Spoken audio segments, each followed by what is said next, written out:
साथियों, बजट 2026 को पेश होने में अब सिर्फ 15 दिन शेष हैं। यानी सरकार ने एक बात साफ कर दी है कि इस बार भी जो बजट पेश होगा वो 1 फरवरी 2026 को ही पेश किया जाएगा। इसकी मंजूरी भी राष्ट्रपति से मिल चुकी है। सरकार ने इसकी मंजूरी राष्ट्रपति से ले ली है, तो 1 फरवरी 2026 को इस बार भी बजट पेश किया जाएगा। यानी देश की जो वित्त मंत्री हैं निर्मला सीतारमण जी, वो 9वीं बार 1 फरवरी को अपना बजट पेश करेंगी। अब आप लोग कहेंगे इसमें नया क्या है, बजट तो हर बार 1 फरवरी को ही पेश किया जाता है। तो हम आपको बताना चाहते हैं इस बार 1 फरवरी को इसलिए नया है क्योंकि इस बार 1 फरवरी को संडे पड़ रहा है। ऐसे में जो उम्मीद लगाई जा रही थी कि शायद इस बार का जो बजट हो 2 फरवरी यानी मंडे को पेश किया जाए, लेकिन सरकार 1 फरवरी यानी संडे को ही बजट पेश करेगी। इसकी मंजूरी राष्ट्रपति से ले ली गई है। चूंकि 1 फरवरी को छुट्टी है, इस वजह से राष्ट्रपति से मंजूरी ली गई है। अब उसके बाद सरकार ने कहा है कि 1 फरवरी 2026 को ही इस बार बजट पेश किया जाएगा। अब ऐसे में जो उम्मीद की जा रही, जो एक्सपेक्टेशन है लोगों के कि आखिर इस बजट में क्या नया हो सकता है, हम आपको बताना चाहते हैं कि इस बार का जो बजट होने वाला है बिल्कुल नया होने वाला है। जी हाँ, ऐसी उम्मीदें लगाई जा रही हैं। ऐसे जो अर्थशास्त्री हैं देश के, वो जो अपनी उम्मीदें दिखा रहे हैं कि सरकार इस बार बड़े ऐलान कर सकती है। तो आज के इस वीडियो में हम आपको बताने वाले हैं सरकार की 10 बड़ी घोषणाएं क्या सरकार कर सकती है। आप लोग किसानों को क्या मिल सकता है, क्या किसान कर्ज माफी का लाभ मिल सकता है, क्या पीएम किसान की राशि डबल हो सकती है, वहीं जो इनकम है क्या 15 लाख रुपए तक की इनकम टैक्स फ्री हो सकती है। साथ ही साथ जो 24 लाख रुपए के ऊपर 30% टैक्स है उसका अमाउंट भी बढ़ाया जा सकता है। सीनियर सिटीजन को भी तोहफे मिल सकते हैं। इलेक्ट्रिक व्हीकल को भी यहाँ पर सरकार सब्सिडी दे सकती है। सब कुछ इस वीडियो में हम आपको डिटेल से बताने वाले हैं कि सरकार आखिर कौन सी 10 बड़ी घोषणाएं कर सकती है। इस बार के बजट में क्या कुछ खास होने वाला है। आइए वीडियो में आगे बढ़ते हैं, आपको डिटेल से बताते हैं कि आखिर इस बजट से सरकार से लोगों को क्या उम्मीदें हैं, सरकार यहाँ पर कौन कौन से बड़े ऐलान कर सकती है, किसानों को क्या दे सकती है, नौकरी पेशा व्यवसाय वाले लोगों को क्या कुछ राहत मिल सकती है, जो सीनियर सिटीजन है उनको कितनी राहत यहाँ पर मिल सकती है, क्या कुछ होने वाला है, सबको डिटेल से जानेंगे। बस आप लोगों से एक छोटी सी रिक्वेस्ट है, वीडियो पसंद आ जाए एक लाइक कर देना। चैनल पर नए हैं, पहली बार आए हैं, इसी तरह के वीडियो आगे भी देखना चाहते हैं तो हमारे इस channel A to Z banking information को सब्सक्राइब करके साथ में बेल आइकन को जरूर प्रेस कर लीजिएगा, ताकि जैसे हम इस तरह का कोई भी दूसरा वीडियो अपलोड करें तो उसका नोटिफिकेशन आपको सबसे पहले मिले। चलिए शुरू कर लेते हैं दोस्तों। हम सबसे पहले बात कर लेते हैं कि इस बार का जो बजट पेश होने वाला है, सबसे पहली बात तो नौकरी पेशा वालों की हम बात कर लेते हैं। तो यहाँ पर दोस्तों पिछली बार भी लोगों ने उम्मीदें की थी, ऐसी उम्मीद लोगों को नहीं थी कि एकदम से जो अमाउंट होगा वो 12 लाख रुपए तक टैक्स फ्री हो जाएगा। सरकार ने अच्छी खासी रिबेट दे दी थी लोगों को। तो अब क्या इस बार भी लोगों को बड़ी राहत मिल सकती है? तो जी हाँ, आप लोग उम्मीद बिल्कुल कर सकते हैं। इस बार जो देश के अर्थशास्त्री हैं उम्मीद कर रहे हैं कि सब कुछ सही चल रहा है देश में, यानी सरकार की कहीं भी आर्थिक स्थितियां कमजोर नहीं दिख रही हैं, सब कुछ अच्छा चल रहा है। तो इस बार उम्मीद की जा रही है कि सरकार यहाँ पर जो नौकरी पेशा वाले लोग हैं उनकी जो इनकम है वो 15 लाख रुपए तक टैक्स फ्री कर सकती है, उनको रिबेट दे सकती है। यानी अच्छा खासा यहाँ पर लोगों की जो जेब है उस पर कुछ ना कुछ बचत बढ़ सकती है। तो सरकार यहाँ पर जो 15 लाख रुपए तक का अमाउंट है वो टैक्स फ्री कर सकती है। अभी तक आप लोगों की जो टैक्स फ्री इनकम है वो 12 लाख रुपए तक है, अब सरकार इसे बढ़ा करके 15 लाख रुपए कर सकती है। इसके साथ ही साथ अभी तक जो 24 लाख रुपए के ऊपर 30% सीधे सीधे टैक्स लगने लगता है कि अगर आपकी इनकम 24 लाख रुपए वार्षिक से ज्यादा है तो फिर आपको 30% टैक्स देना होगा। इस अमाउंट को भी सरकार बढ़ाने पर विचार कर रही है। इस बार ऐसी उम्मीद की जा रही, जो देश के अर्थशास्त्री हैं जो उम्मीद कर रहे हैं कि इस बार सरकार इस अमाउंट को बढ़ा करके 30 लाख रुपए कर सकती है, कि 30 लाख रुपए की जो इनकम होगी उस पर यहाँ पर जो दरें होंगी वो 30% के ऊपर होंगी। तो एक बार फिर से जो टैक्स स्लैब है उनमें कहीं ना कहीं बदलाव होंगे और काफी राहत लोगों को मिल सकती है। मिडिल क्लास लोगों को भी सरकार यहाँ पर राहत दे सकती है, उनके ऊपर जो टैक्स का बोझ है उसे कम कर सकती है।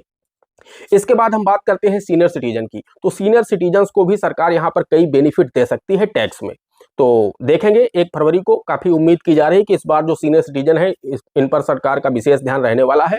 और जो सीनियर सिटीजन अभी तक इंटरेस्ट इनकम जो 1 लाख रुपए है, सरकार ने इसे पिछले वर्ष ही बढ़ा करके 1 लाख किया है कि 1 लाख रुपए तक की जो इंटरेस्ट इनकम होती है उस पर उन्हें टीडीएस नहीं देना होता है। सरकार इसे 1.5 लाख करने पर विचार कर रही है। ऐसी उम्मीद की जा रही है कि अब इस बार जो बजट 2026 पेश होगा उसमें उनकी जो इंटरेस्ट इनकम 1.5 लाख रुपए तक होगी तो उसे सरकार टीडीएस से मुक्त कर देगी, यानी टैक्स मुक्त कर देगी 1.5 लाख रुपए तक की इंटरेस्ट इनकम को। तो ये भी एक बड़ा फायदा हो सकता है। साथ ही साथ ऐसी भी उम्मीद की जा रही है कि जो बीमा वगैरह है उसमें भी सरकार राहत दे सकती है, उस आप डिडक्शन को क्लेम कर सकते हैं, उसके अमाउंट को भी सरकार बढ़ा सकती है। इसके साथ दोस्तों हम बताना चाहते हैं कि किसानों के लिए भी सरकार ने काफी कुछ सोच रखा है। इस बार उम्मीद की जा रही है कि जो पीएम किसान योजना है, यानी प्रधानमंत्री किसान सम्मान निधि योजना, इसमें सरकार इस योजना को 2019 में लाई थी सरकार, और तब से किसानों की, तब सरकार ने 6,000 रुपए वार्षिक देने का प्लान किया था कि हम किसानों को 6,000 रुपए वार्षिक देंगे। ऐसे में अब 6,000 रुपए किसानों के लिए नाकाफी है, क्योंकि अब 6-7 साल योजना को चालू हुए हो गए हैं। ऐसे में जो फसलों की लागत है वो काफी ज्यादा बढ़ चुकी है। 2019 में 6,000 रुपए मतलब लगता था कि हाँ चलो किसान को कुछ मिलता है, लेकिन आज के समय में 6,000 रुपए बहुत ही कम अमाउंट हो चुका है। तो ऐसी उम्मीद की जा रही है, पिछले वर्ष भी उम्मीद थी लोगों को कि जब बजट पेश होगा 2025 का, तो उसमें सरकार यहाँ पर पीएम किसान योजना की राशि को 8,000 या 10,000 करेगी। लेकिन इस बार उम्मीद की जा रही है कि पीएम किसान योजना की राशि सरकार 8-10 हजार या फिर 12,000 कर सकती है, यानी डबल कर सकती है। अब कितना बढ़ता है, बाकी आप लोग कमेंट करके जरूर बताइएगा कि क्या पीएम किसान योजना की राशि सरकार बढ़ा सकती है। आप लोग भी अपनी राय जरूर दीजिएगा, क्योंकि ये कोई हमारा फाइनल तो है नहीं कि सरकार ने ऐसा कर दिया है। ये उम्मीद की जा रही है, कहीं ना कहीं से खबरें मिल रही, सूत्रों के हवाले से खबरें आ रही, आर्टिकल छप रहे हैं, तो उन्हीं के आधार पर मैं भी आप लोगों को बता रहा हूं। तो आप लोग भी अपनी राय जरूर दीजिएगा। ये मेरी व्यक्तिगत राय है, मैं आप लोगों के साथ साझा कर रहा हूं कि हो सकता है पीएम किसान योजना की जो राशि है सरकार इसे 8,000 कर दे, 10,000 कर दे, या फिर डबल भी कर सकती है। पीएम किसान योजना की राशि साल में 12,000 भी कर सकती है। तो ये आप लोग कमेंट में अपनी राय दीजिएगा कि क्या ऐसा हो सकता है, किसानों को यहाँ पर बेनिफिट मिल सकता है।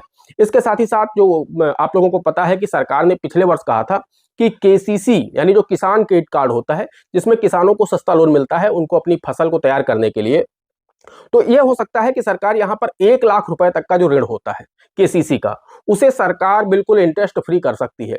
कि अगर आप 1 लाख रुपए तक का केसीसी लोन लेते हैं और समय उसमें निर्धारित कर देगी सरकार कि अगर आप 1 वर्ष के अंदर उसकी अदायगी कर देते हैं तो वो इंटरेस्ट फ्री होगा, यानी उस पर आपको कोई भी इंटरेस्ट यानी ब्याज नहीं देना होगा। तो इस पर भी लोग बता रहे हैं कि ऐसा सरकार प्लान कर रही है कि देश के किसानों को बढ़ाने के लिए सरकार एक कदम उठा सकती है। इसके साथ ही साथ आप लोगों को पता है कि पिछले ही वर्ष सरकार ने कहा था कि जो केसीसी है यानी किसान क्रेडिट कार्ड है, इसकी काफी पुराने समय से ये लिमिट थी 3 लाख रुपए की। इस पर किसानों को 3% का सबवेंशन मिलता है। तो इसे सरकार ने पिछले वर्ष के बजट में ही बढ़ा करके 5 लाख कर दिया था। वित्त मंत्री निर्मला सीतारमण जी ने ऐलान किया था कि केसीसी को जो सबवेंशन वाली लिमिट है इसे बढ़ा करके हम 5 लाख रुपए कर रहे हैं, 3 लाख से बढ़ा करके।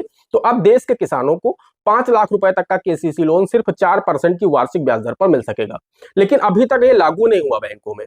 तो ऐसी उम्मीद की जा रही है कि सरकार इस बार इसे लागू जरूर कर देगी, क्योंकि ऐलान तो पिछली बार ही कर दिया गया था, लेकिन बैंकों ने अभी तक इसे लागू नहीं किया। हमें लगता है कि वित्त मंत्रालय की तरफ से अभी लेटर जारी नहीं किया गया है आरबीआई को या फिर बैंकों को, तभी बैंकों ने इसे लागू नहीं किया है। तो इस बार उम्मीद कर रहे हैं देश के किसान कि रुपए 5 लाख तक का केसीसी लोन जो है वो 4% पर किसानों को मिलने लगे। सरकार इसे लागू कर दे, बजट में जरूर इसे शामिल करेगी कि इसे लागू किया जा रहा है। अब डेट भी सरकार अनाउंस कर देगी कि फला फला डेट से इसे लागू किया जा रहा। इसके साथ ही साथ सरकार का विशेष फोकस है प्राकृतिक खेती की तरफ, कि प्राकृतिक खेती को कैसे बढ़ावा दिया जाए, क्योंकि जो मिट्टी की गुणवत्ता है वो लगातार खराब होती जा रही है।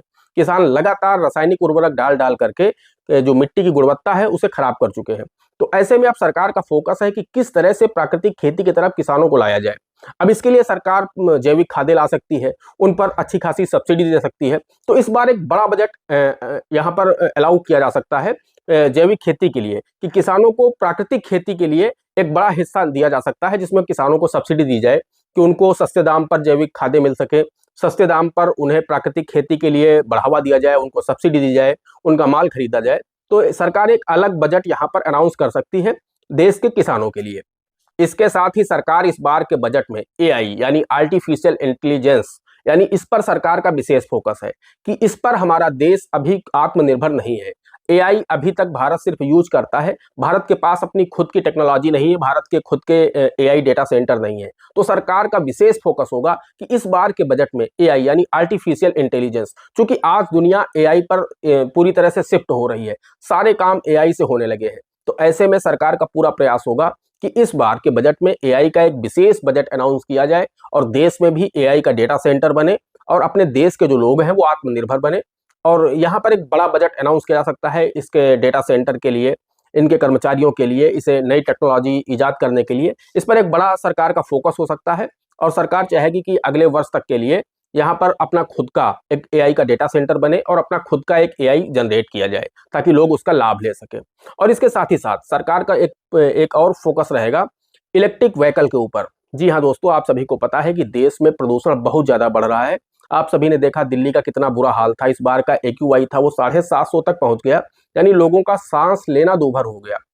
तो जो बड़े लोग हैं वो लोग तो सांसें खरीद लेंगे, लेकिन आम आदमी कहाँ जाएगा, गरीब आदमी कहाँ जाएगा। वो एयर प्यूरिफायर तो नहीं लगवा सकता ना हर आदमी। तो ऐसे में उनका जीना मुश्किल हो जाएगा। तो सरकार का फोकस है कि जो ये डीजल पेट्रोल वाहन है इनको कम से कम किया जाए, इलेक्ट्रिक व्हीकल लाया जाए, इससे प्रदूषण नहीं होगा। तो इलेक्ट्रिक व्हीकल लाने के लिए अब जब आम आदमी को उसे प्रेरित करना है खरीदने के लिए, तो उसको कहीं ना कहीं सरकार इस बार के बजट में सब्सिडी कर सकती है कि अगर आप इलेक्ट्रिक व्हीकल लेंगे तो सरकार अच्छी खासी सब्सिडी यानी छूट प्रदान कर सकती है, जिससे लोग उसकी तरफ कहीं ना कहीं बढ़ेंगे और इलेक्ट्रिक व्हीकल का प्रयोग करेंगे। तो सरकार इस पर एक विशेष फोकस रख सकती है। इस बार इलेक्ट्रिक व्हीकल को बढ़ावा देने के लिए एक अच्छी सब्सिडी सरकार प्रदान कर सकती है।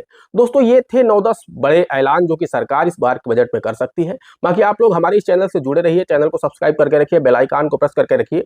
हम आपको एक एक अपडेट बहुत ही सरल और आसान भाषा में देते रहेंगे। जैसे ही बजट पेश होगा उससे पहले सरकार का कहीं जो कुछ भी अपडेट आता है तो हम आप लोगों को सबसे पहले बिल्कुल सरल आसान भाषा में समझाने की पूरी कोशिश करेंगे, ताकि आप लोगों के मन में कोई भी डाउट ना रह जाए बजट को लेकर के, अन्य किसी भी गवर्नमेंट स्कीम को लेकर के, बैंकिंग को लेकर के। अगर आपके मन में कोई डाउट है, कोई क्वेरी है, आप लोग चाहते हैं कि उस टॉपिक पर हम वीडियो बनाएं, तो आप लोग हमें कमेंट करिए, हम उस टॉपिक पर वीडियो बनाने की पूरी कोशिश करेंगे। दोस्तों, आज के वीडियो में इतना ही। मिलते हैं अगले वीडियो में किसी अगले इंटरेस्टिंग टॉपिक के साथ। तब तक के लिए जय हिंद, जय भारत।